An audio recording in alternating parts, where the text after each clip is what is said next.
Today, let's explore together how to approach perfectionist burnout through a science-based lens.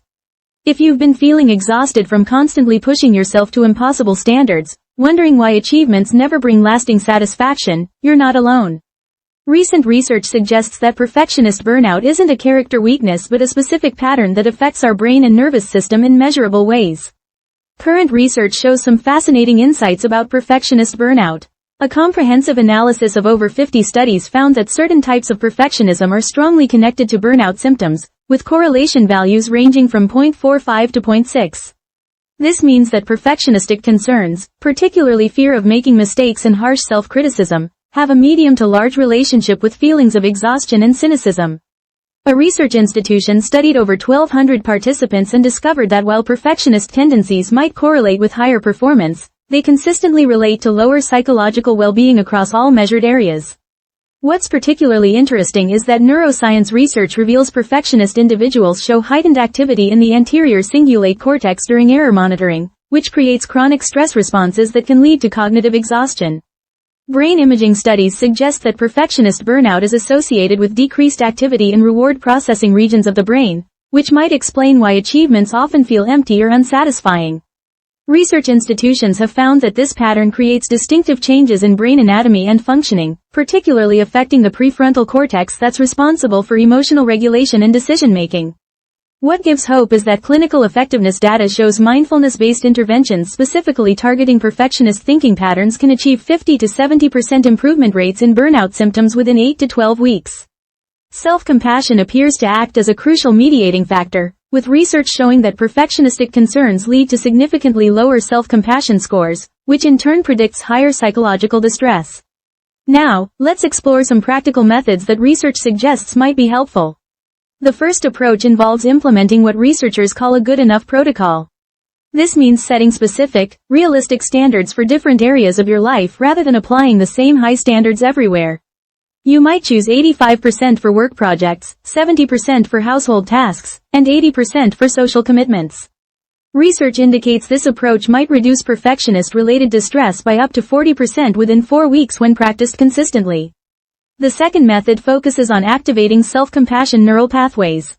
This involves a 3-component technique that includes mindfulness, acknowledging that suffering is part of the shared human experience, and offering yourself the same kindness you'd give a good friend. Studies suggest that spending 10 minutes each morning practicing compassionate self-talk might increase activity in brain regions associated with emotional regulation within 8 weeks. A third approach involves restructuring how we respond to errors and setbacks. When mistakes occur, researchers suggest adopting what they call a scientist mindset, treating errors as valuable data points rather than personal judgments. Writing down 3 learning points from each perceived failure might help rewire the brain's hypervigilant error detection system, potentially reducing chronic stress responses. Psychological flexibility training is another evidence-based approach. This involves practicing cognitive diffusion, which means observing perfectionist thoughts without becoming attached to them. Using phrases like "I'm having the thought" that can create helpful distance from harsh self-criticism. Research demonstrates this technique might reduce perfectionist-related anxiety and increase behavioral flexibility. Establishing recovery boundaries appears crucial according to current research. This means scheduling mandatory imperfection time, deliberately engaging in activities without outcome focus like casual doodling, leisurely conversations, or unhurried walks.